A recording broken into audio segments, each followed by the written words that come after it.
আল্লাহ বলেন সময় যখন শেষ, 1 সেকেন্ড আগে পরে হবে না, বান্দা তোমাকে নিয়ে আসবো। বান্দার ডাক এসে গেল, ফেরেশতা আজরাইল তার রূহ কবজ করে নিয়ে চলে গেল। 2 দল ফেরেশতা আসছে, একদল জান্নাতি আর একদল জাহান্নামী।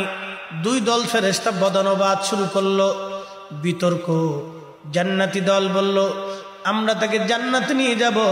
এই বান্দা 100 জন মানুষ হত্যা করে তওবা করার জন্য আল্লাহর ওলির বাড়ির দিকে রওনা করেছিল, কিন্তু আল্লাহর ওলির কাছে যেতে পারে নাই, তার আগে সে মারা গেছে, এই জন্য জান্নাতে নিয়ে যাব। জাহান্নামী ফেরেশতারা বলে না না, আমরা তাকে জাহান্নামে নিয়ে যাব, কারণ লোকটি তওবা করতে পারে নাই, যাওয়ার আগেই মারা গেছে, এই জন্য আমরা তাকে জাহান্নামে নিয়ে যাব। আল্লাহ পাক একজন ফেরেশতাকে পাঠাইলেন, আল্লাহ তো সবই জানেন। পাঠিয়ে দিয়ে বলেন ফেরেশতারা যাও, আমার বান্দা আমার ফেরেশতারা কি নিয়ে বদনবোধ করে তাদের বিতর্ক তুমি সমাধান করে দিয়ে আসো। ফেরেশতারা একজন আসছে, এসে বলেন হে ফেরেশতারা কি নিয়ে তোমরা ঝগড়া করো? বলে এই লোকটা তওবা করার জন্য ওই কারিয়ার দিকে রওনা করছিল, ওইখানে আল্লাহর কিছু বুজুর্গ ওলি বান্দা আছে, ওই ওলির মজলিসে যেয়ে তার তওবা করার কথা, কিন্তু না না, তার আগে তার মরণ হয়ে গেছে, এই জন্য জান্নাতে নিতে চাই, কিন্তু জাহান্নামের ফেরেশতারা নিতে দেবে না। জাহান্নামী ফেরেশতারা বলে দেখো কিভাবে তারা জান্নাতে নিতে চায়, লোকটা তো তওবা করে নাই, যেতেই পারে না, এই জন্য জাহান্নামে নিয়ে যাব। ফেরেশতা বললেন তাহলে তোমরা এক কাজ করো, এখান থেকে যেখান থেকে রওনা করেছিল ওই বুজুর্গের বাড়ির সীমানা পর্যন্ত তোমরা মাপ দিয়ে দেখো, এই লোকটা কি অর্ধেকের বেশি গেছে না অর্ধেকের কম গেছে। ফেরেশতারা মাপ দিয়ে দেখলো না, অর্ধেকের পিছনে পড়ে গেছে। জাহান্নামী ফেরেশতারা বলল না না, আমরা তাকে জাহান্নামে নিয়ে চলে যেতে চাই। আল্লাহ পাক ডাক দিয়ে বলেন এ ফেরেশতারা থামো, আমার বান্দাকে এখনো জাহান্নামে নেওয়ার সময় হয় নাই। আল্লাহ বলেন قل يا عبادي الذين اسرفوا على أنفسهم لا تقنطوا من رحمة الله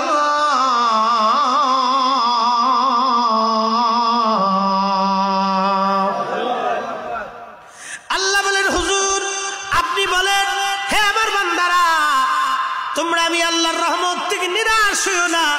যদিও তোমরা নফসের সাথে জুলুম করো, কবিরা গুনাহ করো, অনেক অনেক পরিমাণে গুনাহ করছো, চিন্তার কোনো কারণ নাই। আমি খোদার রহমত থেকে নিরাশ হইও না, আমি আল্লাহ ক্ষমা করে দিতে চাইছি, ক্ষমা করে দেব। না না আসতে হয়েছে, জোরে বলেন। পৃথিবীর সবচেয়ে বড় পাহাড়ের নাম মাউন্ট এভারেস্ট, উচ্চতা 29,000 ফিট। এই পাহাড়টাকে উপরে যদি কোরআন শরীফ আল্লাহ নাজিল করতেন, গ্রন্থাকারে এই কোরআন লিপিবদ্ধ, গ্রন্থাকারের মধ্যে কোরআন আমরা পেয়েছি।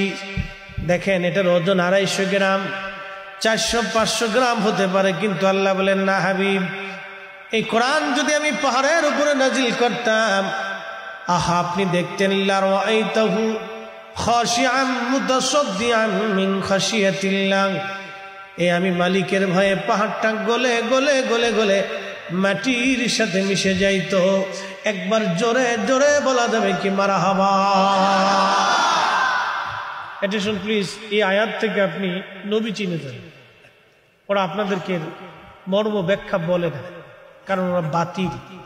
আল্লাহর কসম করে বলি, আসমানের মালিকের কসম করি, জমিনের মালিকের কসম করি, যেই মালিক আপনারও আমার শ্বাস ও প্রশ্বাস ও নিঃশ্বাস নিচ্ছেন দিচ্ছেন, ও মালিকের কসম করে বলি 24-22 হাজার বার জিব্রাইলের আগমনের মাধ্যমে 23 বছরের জীবনে আল্লাহ নবীর কালব মুবারকে কোরআন শরীফ এসেছে 114টি সূরা। ভাই যেভাবে সেইভাবে রাখ, তোরা ফাটাফাটি খারাখারি করিস না, তো শব্দ হয় কেতা কমাই দে। হ্যাঁ আচ্ছা, যেভাবে পারফেক্ট আছে। মানে আমরা বক্সে, আমার কণ্ঠ নষ্ট হয়, বক্সে কণ্ঠ খেয়ে ফেলে দেয়। প্রত্যেক দিন মাহফিল, কালকে মাহফিল থেকে শুরু, সে August, September, October, November, December, January, February, March, একবার রমজানের আগ দিন পর্যন্ত, রমজানের পরেও সিরিয়াল। কণ্ঠ তো আল্লাহ একটা দিছে। এটা যদি তোমাদের মাইকের কারণে আমার নষ্ট হয় তো আগামীকালের পাবলিক বসে রয়েছে, কালকে 2টা, পরের দিনও 2টা, এর পরের দিনও 2টা, জ্বালা আছে। এটাকে বাঁচাই করতে হবে, কারণ একজন মানুষ অনেক আশা করে মাহফিল করে, জানো এই মাহফিলটা সাজাতে বেটাদের হাড় ক্ষয় হয়ে গেছে। অনেক পরিশ্রম, মানুষের কাছে যায়, কেউ টাকা দেয়, কেউ দেয় না, কেউ বলে ধুর ব্যবসা শুরু করছে। কথা কর না কেন?